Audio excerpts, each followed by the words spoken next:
ഞാൻ അന്ന് കാണിക്കാൻ പോകുന്നത് ലിൻഡിൻ്റെ ബണ്ണി ചോക്ലേറ്റ് ആണ്. ഈ ബണ്ണി എന്ന് പറഞ്ഞിട്ടുണ്ടെങ്കിൽ മുയലാണ്. ഈസ്റ്ററിനാണ് ഇങ്ങനത്തെ ഷേപ്പിലുള്ള ചോക്ലേറ്റ് നമുക്ക് കാണാൻ പറ്റുന്നത്, അതായത് മുയലിൻ്റെ ഷേപ്പിലുള്ളത്.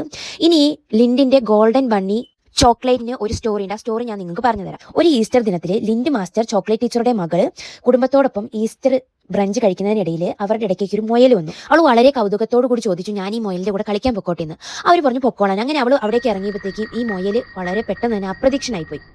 അത് ആ കുട്ടിക്ക് വളരെയധികം വിഷമമുണ്ടാക്കി. ഇവളിങ്ങനെ വിഷമത്തിലിരിക്കുന്ന കണ്ട അച്ഛൻ ഒരു രാത്രി ഉറങ്ങുന്നതിന് മുമ്പ് ഒരുപാട് ചിന്തിച്ച് ഇങ്ങനെ ഒരു ബണ്ണി ഉണ്ടാക്കി അവൾക്ക് കൊടുക്കാമെന്ന് തീരുമാനിക്കുകയും അങ്ങനെ ഒരു ഗോൾഡൻ ബണ്ണി, ലിൻഡിൻ്റെ ഗോൾഡൻ ബണ്ണി അങ്ങനെയാണ് അവിടെ ഉണ്ടായത്. പിന്നെ അവർ എല്ലാ ഈസ്റ്ററിനും ഇതുപോലത്തെ ബണ്ണി ഉണ്ടാക്കി മുയലിനെ കാത്തിരിക്കാറുണ്ട്. ഇനി ഞാൻ ഈ ചോക്ലേറ്റിനെ കുറിച്ച് പറയും. ഈ ലിൻഡിൻ്റെ ചോക്ലേറ്റിൻ്റെ ഒരു പ്രത്യേകത എന്താണെന്ന് അറിയോ? നമ്മളൊന്ന് കഴിച്ചാൽ പിന്നെ നമുക്കിത് പിന്നെയും പിന്നെയും കഴിക്കാനുള്ള ടെൻഡൻസി തോന്നും. അതാണ് ഈ ചോക്ലേറ്റിൻ്റെ പ്രത്യേകത.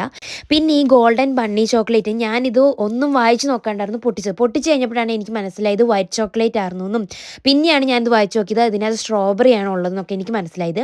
ഇത് ശരിക്കും കഴിക്കുമ്പം ഇതിനകത്ത് സ്ട്രോബെറിൻ്റെ പീസ് നല്ലോണം കടിക്കാൻ കിട്ടുന്നുണ്ട്. ഡ്രൈ ചെയ്ത സ്ട്രോബെറി ആണ് ഇതിനകത്തേക്ക് ഇട്ടത്. ഞാൻ ഭയങ്കര സർപ്രൈസ്ഡ് പോയിട്ട് ശരിക്കും ഇത് ഓപ്പൺ ചെയ്തപ്പോൾ ഒട്ടും എക്സ്പെക്റ്റ് ചെയ്യാണ്ടായിരുന്നു ഇത് കിട്ടിയത്. പിന്നെ ഇതിൻ്റെ ടേസ്റ്റ് എന്ന് പറയാൻ വേണ്ടി സൂപ്പറാണ്.